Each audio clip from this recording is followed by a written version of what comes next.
We have next the marathon. Yeah, it's getting tense and tense. So we get next speaker. It's Anastasia Parokha.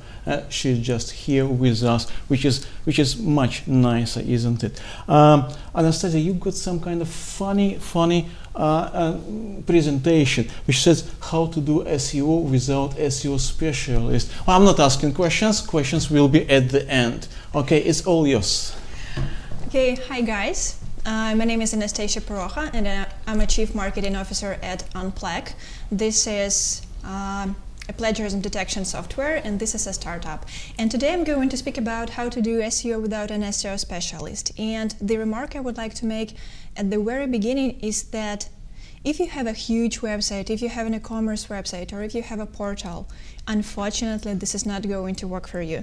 So the information I'm going to provide today is will be useful and applicable for smaller websites, for local business, for some services, but unfortunately not for huge sites. I will start with the news that doing SEO has never been easier than it is now. What I mean, for example, 10 years ago there actually was no information online how to do SEO, and there were only a few specialists who actually knew how to make it. And the SEO those days, it was really easy. About 5 or 6 years ago, the SEO got really complicated. There has been lots of things you would have to know, and the technology was complicated. Because, for example, about 7 years ago or so, I was writing articles for some websites located in the United States, pretty huge websites that were describing how to make the right keyword analysis, how to choose the keywords, how to find the keywords, how to group the keywords, how to assign the keywords to the pages. I was sharing information about density, about proximity and stuff like that, and that you should have, for example, a certain number of keywords in the title, in meta description, and that the keyword should be placed somewhere at the beginning of your text, then in the middle of your text, then at the very end. The good news is that this is no longer what you have to know, because when you were promoting the pages about 6 or 7 years ago, you would have to know where to go and buy those links. And only SEO guys would know the resources where you could go and actually buy links. But today it's absolutely working in a different way, because over the years Google have developed in a really complicated system but extremely smart system.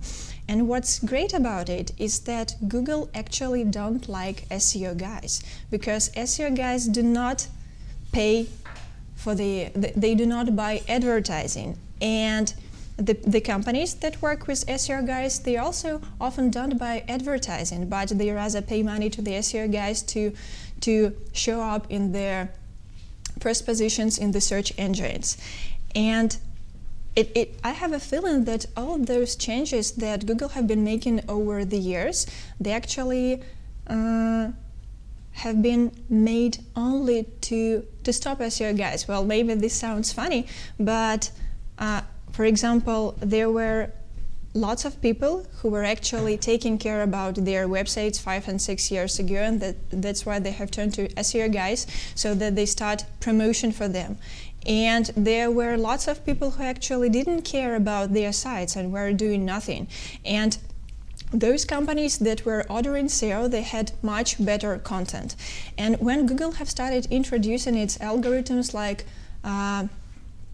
Panda and Penguin, I have a feeling that it was all aimed for it to stop SEO guys, because initially it said that you should have better content, then it said that you should no longer be using links. And it only were SEO guys who were actually using those links. But Google has grown into a very complicated, like I've said, yet smart system, where right now it knows that there can be several words that would explain the same thing. So, like for example, this can be the sofa and this can be the furniture, and lots of other keywords. So Google right now knows a lot about probably every product, every element, everything that exists in the world. And you no longer have to choose your keywords so precisely, because Google is now doing this hard job for you. And same goes for the content. Since Google has announced that you need to have an exact content, not exact content, the unique content, the exciting content, it has cut the opportunity for the SEO guys and for the SEO copywriters to write text. And also over these years, Google have learned and analyzed the behavior of the SEO guys. They know the methods they use for promotion, they know the way they act. And the good thing about it is that you're a human. And since you do not have that SEO background, you can now act exactly according to the requirements that Google sets. Because let's speak about copyright.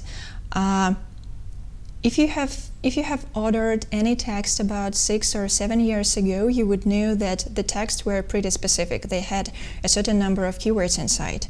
If today you would write such a text, Google won't love it. And most possibly Google won't even index it. Today you have to write a text that a usual human being would write. It doesn't have it doesn't need to be in any way SEO optimized, and this is really important.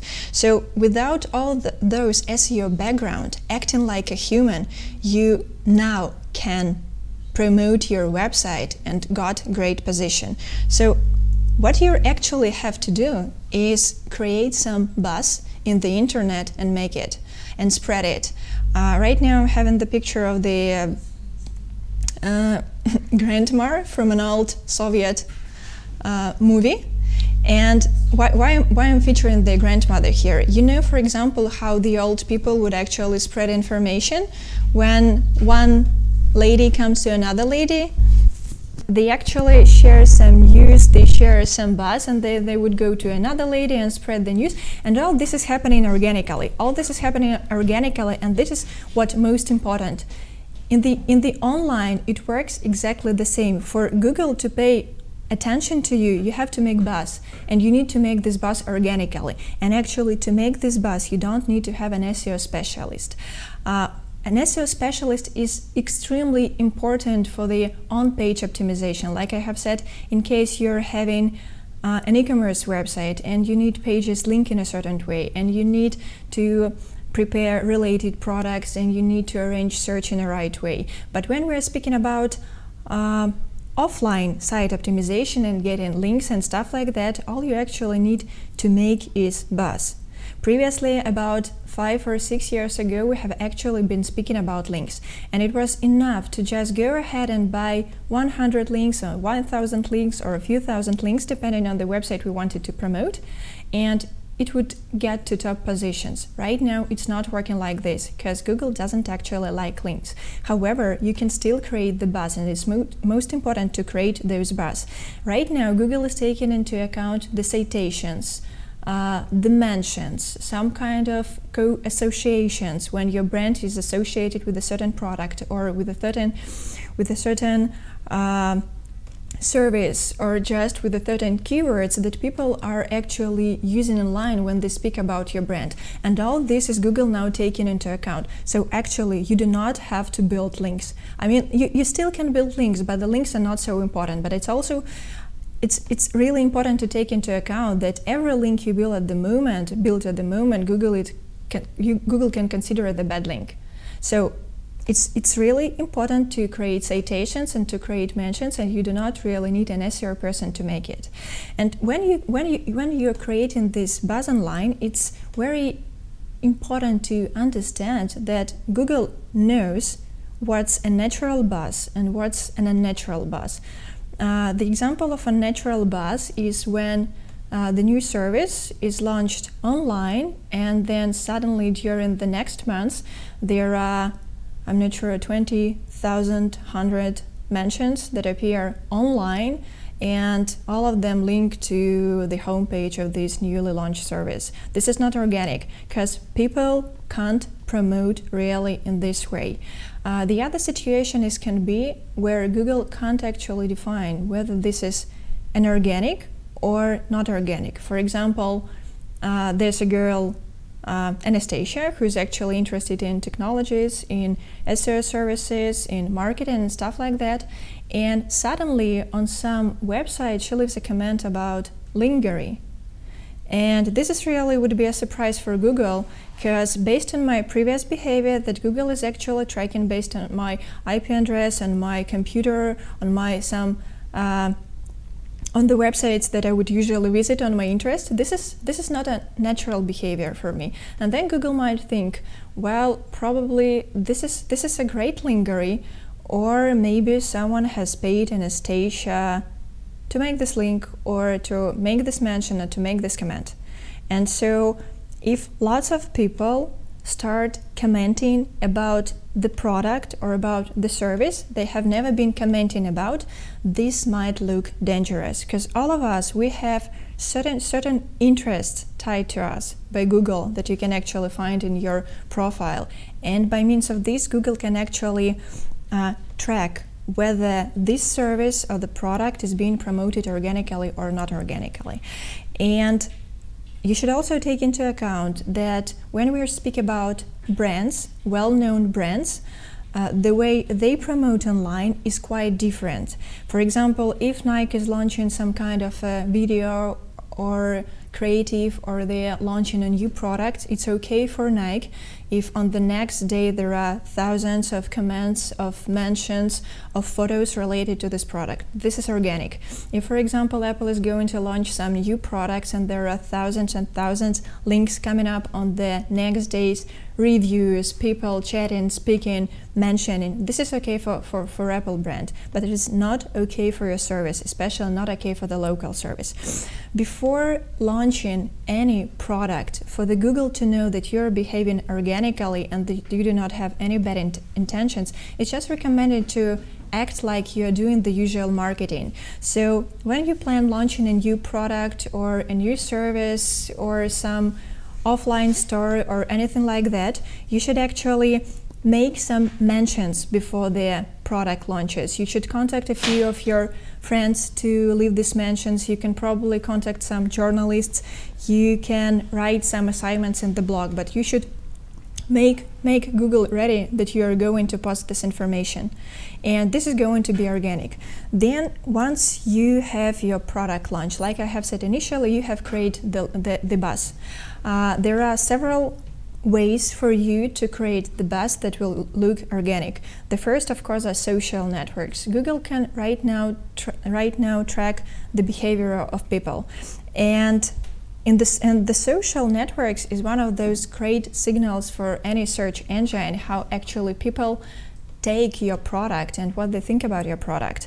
So if you have a few friends, or I'm not sure that all of us have maybe 10 or 20 good friends, you can ask them to share your product. You can contact related group, and you can expect some good signals from the social networks, but do not try selling. If your posts in social networks are getting some organic comments or stuff like this, this is a good signal, so you can work in the social networks. The other side where you can buzz is the video websites. If you have a product or a service, you can record a few videos and then post them to video websites. If you use the right tags, if you know who your audience is, you can actually get some good amount of views. And for Google, this is also a buzz. There are photo websites. You can always take photos of your products. You can shoot screenshots of your interfaces, create profiles at photo websites and upload them there. For Google, this will also be a signal. If you can't get people to create a buzz, and this is extremely complicated, you should try making this buzz on your own. Then there are also so-called question and answer websites like Quora or Yahoo, where you can get and target your customers. These websites are really similar to Google search, because in there people type questions that I'm actually interested in. They can type how to I'm not sure how to clean Windows or how to build a website, and this is the right point for you to show up. But it's important that you should never sell at those type of websites. It's not going to work. You're going to be banned. And the other important thing that is important. You can't create a blank profile and start commenting. It's not going to work. It's not going to work on Quora, and it's not going to work on Google, because these are blank profiles with no histories, and the profiles with no histories are most possibly unnatural activity, and this is really important to take into account. Then we have so-called classified advertising websites. The first website that was launched in this category, it was probably Craigslist. This is the website where you can post announcements about your service and about your products and get the buzz there. Because, for example, if you're selling something and you're selling it not at big price, if you're placing an advertisement, most likely you will get people commenting on there who are interested to buy it. So this is also some kind of a buzz. Then we also have forums. On forums, it's the same thing as it goes for question and answers websites, because you cannot start working with a blank profile. So before you're going to launch a product or service, make sure you register at the blogs, that you have some history, that you have a history related in some way to your product and service, and then you can comment. In this way, you will be accepted good at the blogs, and at the same time, you will be accepted great by the search engines, and this is important. On the other hand, we also have the blogs where you can make the buzz. You can make your own blog and post information related to your product. Do not post advertising. Do not try to sell directly. Find the interest, the topics that your customers are interested in, and post about it. And when you're writing your own blog posts, you should use only long-tail keywords, because for long-tail keywords you can pretty quickly show up in Google search results if your article is great. The other thing that you can do with the blogs is contact experts in your niche and ask them to post a review.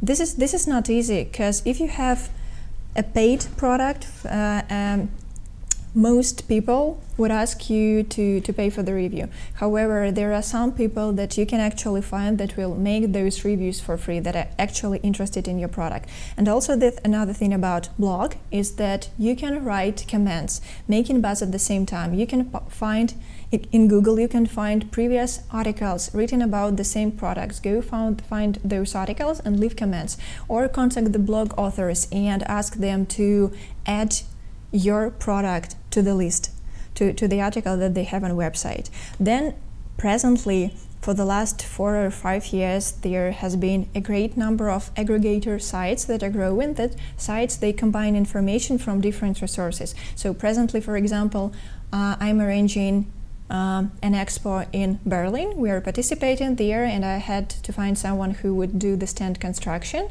and I have actually found an aggregator site that was featuring all stand constructors in Berlin. So there are websites in every niche, you just have to find them. Also, in products or services niches, there are lots of marketplaces where you can place your information, and you can absolutely do it on your own. You don't need an SEO person for that. All you have to do is search for your product name or your niche and marketplace, find those resources and place your information in there. It's working it's working really great. Another point for you to consider is that there are lots of review websites where customers are placing information about brands and the experience they used to have with the brands. Once again, you do not need a SEO person to place information in those websites. You can go ahead, find the list. There are lots and lots of lists already available online for you. Find those review websites, create profiles, ask a few of your friends or actually customers to add a review in there. Google will hear this buzz, Google will see it. Then we also have the news websites where you can try contacting journalists. For example, the project PetCube, probably you have heard about it. It initially started only with the PR activities. They were contacting the various resources to feature information about them, and it worked really great. So what important when working with the news website and with journalists is that you can't write directly to the website and say, hey, publish an article about me, publish news about me. It's not going to work like this. You have to find people, you have to find journalists, you have to learn the history of a journalist, the articles that he have already written, find the points, some touch points with this journalist, and only then you can write him. Yes, it takes time, but you can make it absolutely on your own, and you don't need an SEO person for this. Then we also have the online journals. For example, the journals related to technology, journals related to education, journals related to furniture, lots and lots of types of journals. And they already have the databases of your customers. You can contact them and ask to publish an article or to pay some amount of money for them to make the newsletter, to advertise you. And again, you do not need an SEO person to make it. And of course, there are lots of portals related to every niche that features lots and lots of information, that has some discussion boards and stuff like this, where you can get into conversation and provide information about your product, or what is better to try help people who are looking for a solution and try helping them with your product. So for all these activities that I have just listed, you do not actually need an SEO person. What's important? Those activities, you have to make it all the time. And this is the most complicated part, because if you make that buzz only once and do not provide any interesting content further, it's just not going to work for you.